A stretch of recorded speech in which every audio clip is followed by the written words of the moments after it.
Hi everyone, welcome to the shack for this weekend update. It's mild, almost warm in West Oxfordshire, about 20 degrees, cloudy. Haven't really seen any sunshine today. A couple of spots of rain a bit earlier, but otherwise prevailing weather conditions pretty good. No wind at all, so which is now officially my least favourite weather condition.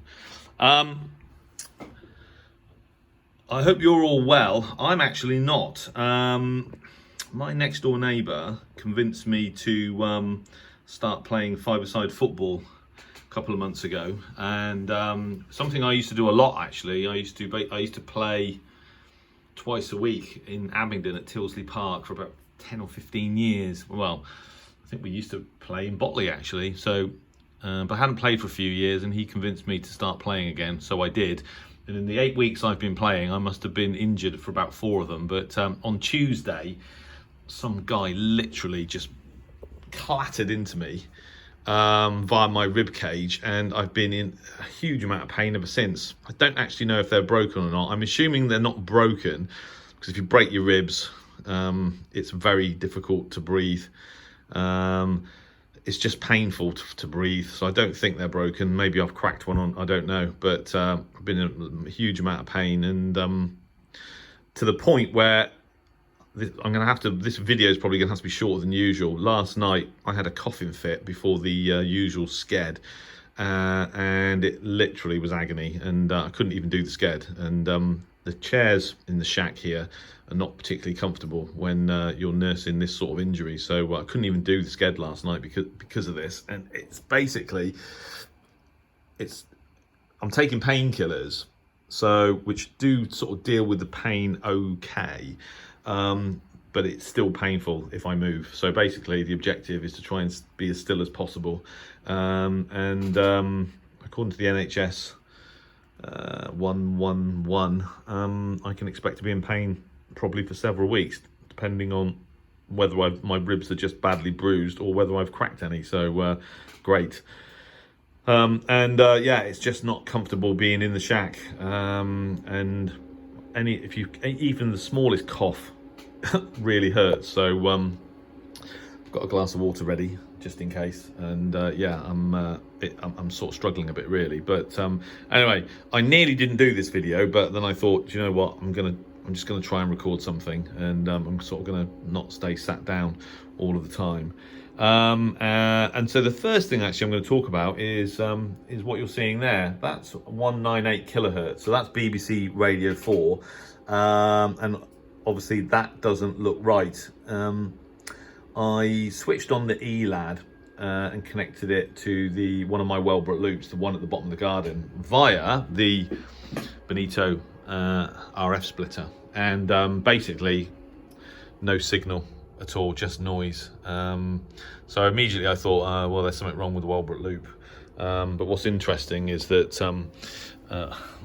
that loop is connected to the radio via this window jumper. And just excuse me while I put my phone down in agony. When I connect my other loop, which is inside the shack at the moment, I don't know if you can see that or not actually. Yeah, there you go. So I've just connected the other loop, which is what, and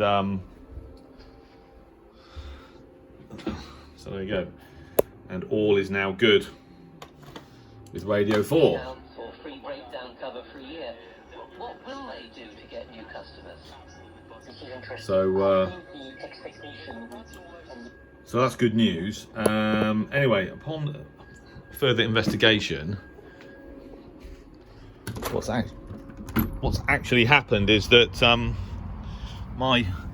these window jumper cables that you guys are aware that I've been using for a long time, so that's what's caused the problem rather than the loop itself. I mean, the outdoor versions of these Welbrook loops are so well protected from the weather. The electronics are kind of potted in some kind of epoxy resin to weatherproof everything. It's really only the connector that can sort of suffer ingress of water. So, but if you use self-amalgamating tape like I do, then they're basically bomb-proof in terms of weather. And so I was actually quite pleased to see that. So, but what I can do now is I'll have to disconnect all of this. Removing self-amalgamating tape's a pain in the backside, but I can remove it, and then I can either just run it under the door, or I can run it through the hole in the wall that was drilled for my collinear. So that was good news. The loop itself is still bottom of the garden. It's been hanging on the fence there for getting on for 18 months, I suppose, since I moved. So that's all good. And just goes to show that Wellbrook loops, although expensive, if you buy the outdoor version, I don't even know if they used to sell like an indoor version of it, but if you buy the external version, yeah, I mean, they can live outside for years and without suffering a problem, as long as your coax, etc., is well sealed. So that's the job for this weekend, to get the loop at the bottom of the garden up and running again. Of course, the other thing I've been doing is, and I have recorded separate videos on this, but I've started working on 6 meters with the 991. And as I said, there is a sort of separate video on this, or a couple of videos actually. And now, of course, the obvious issue here. So I'm running FT8, and I won't go through the whole thing because that's part of another video. But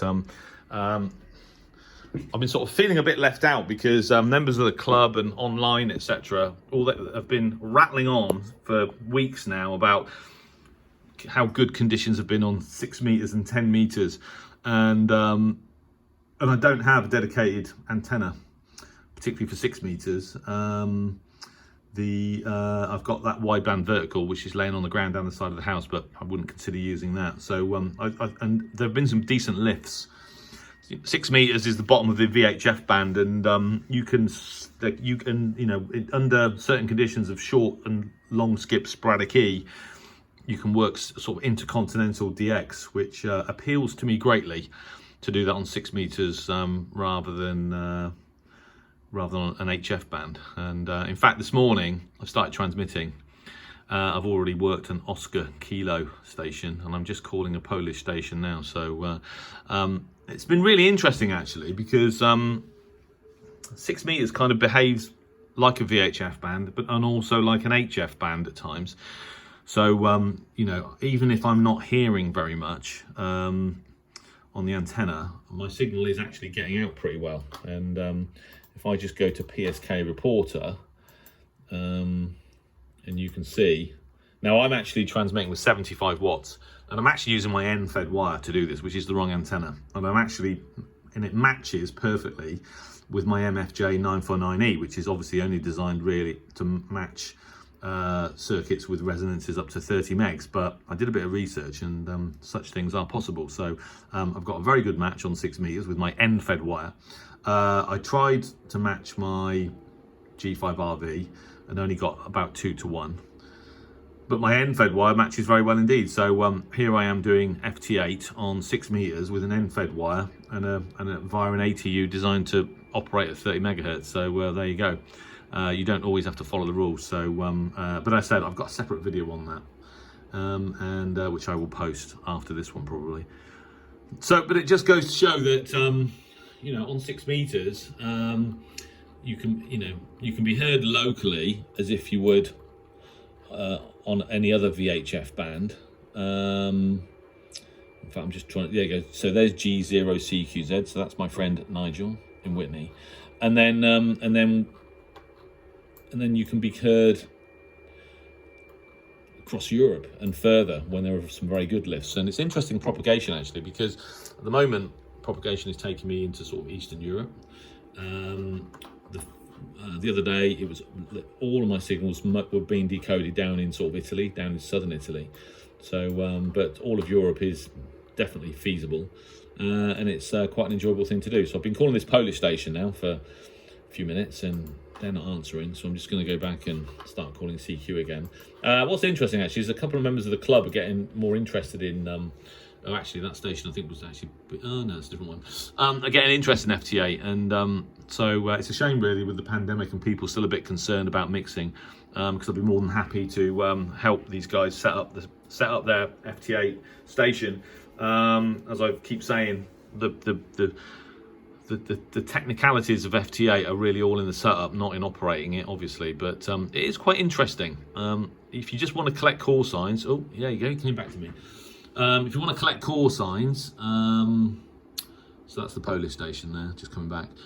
Obviously, FT8 on HF, Nigel himself, I think, has made over 10,000 QSOs on FT8 on HF. But once you've got that out of your system, it's interesting to do it on 2 meters. 77 is not so good because I don't really have I was just about to say I don't have a decent 77s antenna. I've got a collinear, but you're better off with a beam with 77s. 2 meters is fine. You can work. I've worked European stations on 2.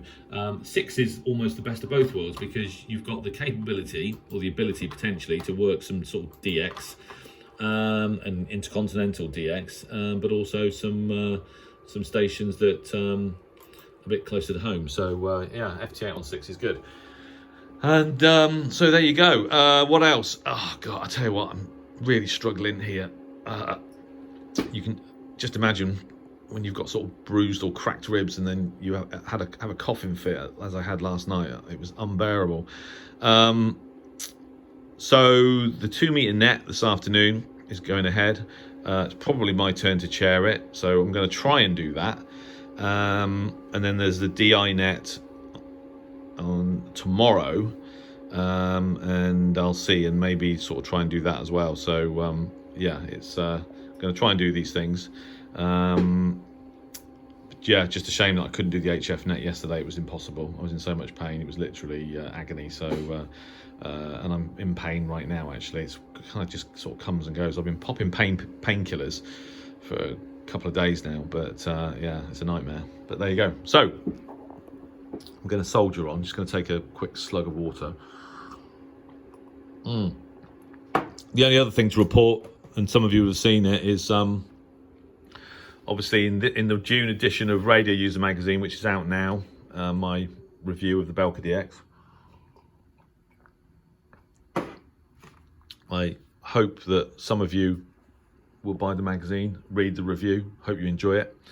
I quite like writing these articles. I don't do them that often, actually, but it's nice to write an article and get some feedback, of which I've had some already, actually, via YouTube, because I posted a separate video on that.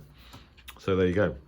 Anyway, I'm going to stop there because I think I can feel a cough coming on, and that'll be painful.